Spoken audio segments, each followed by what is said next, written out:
Steve Bracknall here, and I'm with Ben from Bracknall, and he's going to show me how easy it is to install V-Lock.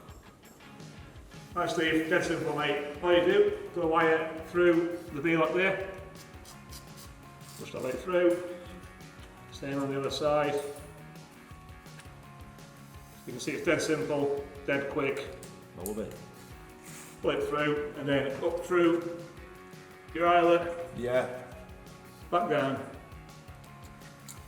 Yeah. into there to your top got button, and then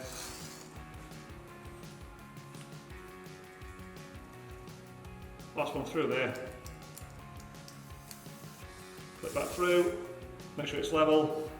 Is that it? Jobs are good. Is that it? That's all you do, mate. Easy as hell. Now time for me to get a go. Alright then. Alright pal. That's it, up through that channel there. Lovely jubblet. Got another one on the other side. Straight through. There you go.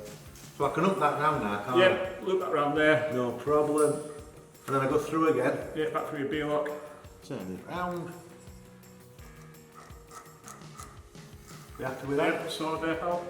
I'll move that up and then we'll come round Yeah. this one. Third it through. I'm a quick learner, mate. Always have been. It doesn't take much to learn this, mate. Dead simple, dead straightforward. You happy with that? Yeah, level it off. Go straight. Spot on. And that is how simple it is to use V-Lock.